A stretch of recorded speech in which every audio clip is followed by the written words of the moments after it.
I'm going to say it at the start here because I know a lot of you, the minute I start saying it, will jump off the video at the end, you cheeky gits. But thanks so much to Chris Alves and Sarah Oz for joining my Patreon. Thank you so much, it means the world. Look at this, I'm 83% through my first goal of having Harley and Rocco's food completely supported from my patrons. They're working dogs, they don't even need me no anymore. They pay for themselves. Thank you so much. And thank you to Susan Ward for joining my YouTube membership. Like all that stuff just really means a lot in terms of having the confidence to make the content that I want to make and not making content that I think the YouTube algorithm would like or force content or anything like that. So thanks so much guys, really appreciate it. And everyone else who subscribes and supports. Like right now I'm not even after talking about the video, but I know there's a few of you already after giving it a thumbs up, and I know people can't afford the Patreon or YouTube membership and stuff like that, so, and that's grand too. There's loads of other ways you support. The fact that you subscribed, thumbs up and watch the videos is enough, thank you. Right, on with the video. I want to tell you a story about Tracy and Timothy Ferriter. They're living in Jupiter in Palm Beach, Florida, and on this day 2 weeks ago, Tracy called to report her 14-year-old son missing. She called the LE, said he ran away, said that he had, quote, several behavioural issues and that he'd run away a few times before.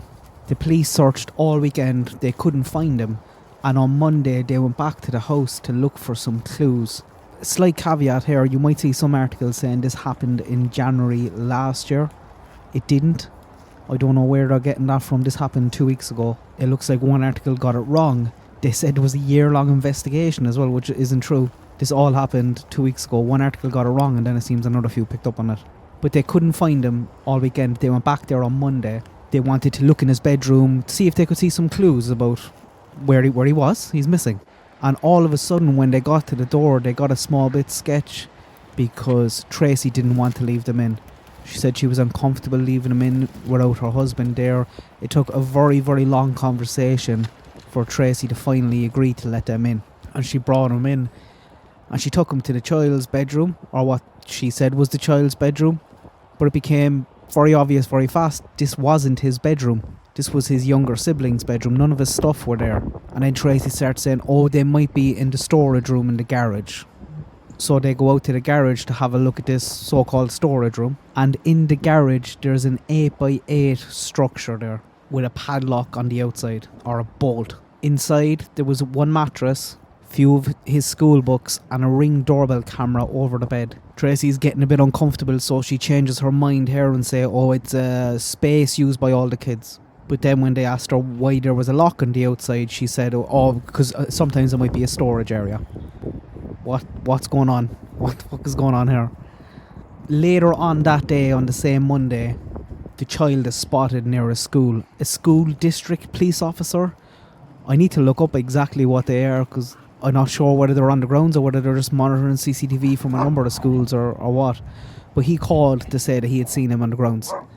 So they sent up a drone and they found him. They found the child running on the campus, caught up with him. The child starts crying, starts begging them to take him to jail. He said take him anywhere but back to that house. So what's going on? The child told him everything. He said for years he'd been locked in that room, only allowed out to go to school basically. He had a bucket as a toilet. They fed him leftovers from their own dinners. He described his typical day as being just confined to that room before and after school and not being allowed to go anywhere else inside the house.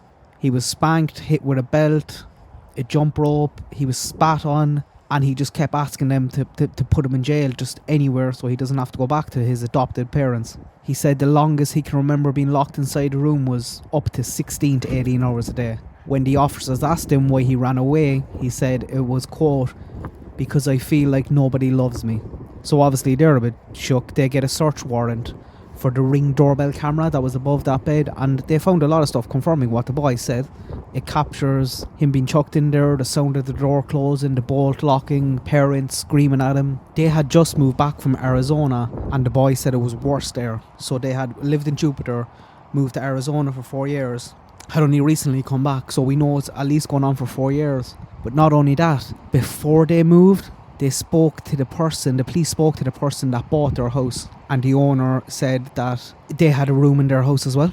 They had one in the garage. The realtor described it as a bonus room However, when he was shown the room, he said it had a small child-sized bed inside with a chair. They purchased this home in 2014. The kid is 14, so that would tell you how long this is going on. There was a man that was hired to do work in December on their new house, and he talks about receiving a job order that he thought was unusual. He told police he'd been asked to build an office in the garage and was given instructions to build an 8-foot by 8-foot space with its own ceiling and door. He noted that the door had a deadbolt lock and a knob that could only be used from the outside. He explained that someone working in the structure would not be able to exit it unless someone opened the door from the outside. He told police he was instructed to build a space with electricity and to install a window air conditioning unit as well as a camera in the ceiling. So he knew what he was building there. This has been going on for years. Both of them were in court on Wednesday, just 2 days ago, to face charges of aggravated child abuse and false imprisonment. They both had a $50,000 bond paid, so they're out and about now, back in their lovely house. Their 3 other children have been removed. Police have questioned them, and they said that whenever the teenager got locked inside the structure was because he was misbehaving, or when he got in trouble he got thrown in there. It's just vile stuff. What's going on here? What's going on with people adopting kids in America? What a gift, what a joy to be able to give someone a home, some love, a family. But there's a few bad nuggets there that are just destroying it all for you. Look at Ariel Sellers and what her adoptive parents did. They locked her in a dog cage and probably killed her. They're on trial as well at the moment. I did a video on that a few videos back. Why are these people adopting kids? Ariel's case might be money, I think. But these guys here have plenty of it, it seems. They had a lovely big house. And he's fully adopted a long time. Is it for the fake happy family photographs that they're posting on social media? Here's some of them here with the kids' faces blurred out, but is it for the righteousness that this gives off? I don't know. It's just crazy stuff, and it gets worse. It gets worse because they're blaming the child. They're blaming the boy. Basically saying he's been like the devil since he was 2 years of age. His behaviour has nothing got to do with how they're treating him. They're treating him like that because of his behaviour, they're saying. There's been an email that got out from their lawyer who, I think she emailed the LE the day before they were arrested, basically saying there's a number of issues you don't know involving the boy, particularly since moving back to Jupiter. And she just goes on then, escalates throughout the whole email to describe his unruly, out of control, destructive, cruel child who has been like that way since he was 2 years of age. She said there's a number of school records, photos, psychological, medical files, police reports which serve to frame his account in a entirely different light. So they're attacking the boy, they're blaming him. And I get it, I get that's her job to try and keep Tracy and Timothy from being convicted by a jury, but it's just crazy. She says he has a long, dangerous, disturbing behaviour that has exhibited in multiple schools, neighbourhoods, homes towards other children and adults over the course of a number of years. She said there's documentation from teachers, school admin, doctors, neighbours, unknown citizens that just happened to cross paths with the boy. A lot of the letter was blocked out for privacy reasons, but all that's going to come out in the trial anyway. And this is it, this is going to be the case. She said all the younger children are in danger from living with him. Says that when he was much smaller, so that would tell you how long he's been locked in that cage.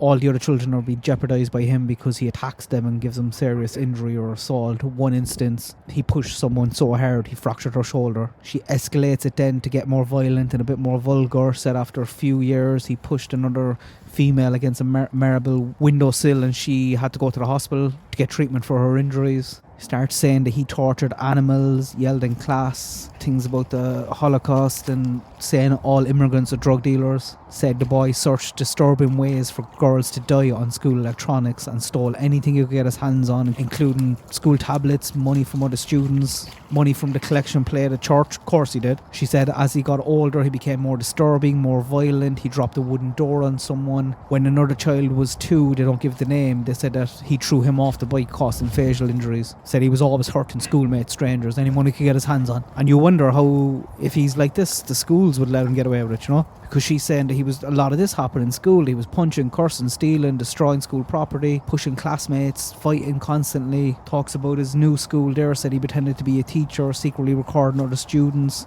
stealing phones, credit cards, cash. Said he brought weapons to school, pictures of guns, and that he fantasizes about killing people all the time. She says she's sharing all this information with the police and with everyone because she wants to substantiate the patterns here as well as help protect the boy and his family, which is bullshit. He's not being treated at home like that because of these behaviours. He's behaving like that because of the way he's been treated since he's 2 years of age. And this is how it happens. This is how serial killers are born. How did they think they were going to get away with this? What was the plan when he gets bigger and gets stronger and becomes 18, 19 years of age? What are they going to do then? How's he ever going to forget that for the rest of his life? Or remember when you locked me in a cage from my childhood every day? This is absolutely nuts. I don't know, is it too late for that boy? 14 years of age after going through all that? He's going to be seriously damaged and probably dangerous. And for the parents' defence to come out to try and say that these punishments weren't punishments, they were protection used by the parents, were proper, is the most ridiculous thing I've ever heard in my life. Keep an eye out in the case. They're back in court in March 10th. That's it. Thanks for watching till the end. Thanks to everyone who subscribed, YouTube members, and my beautiful, gorgeous Patreon members. Good luck, God bless, have a good day.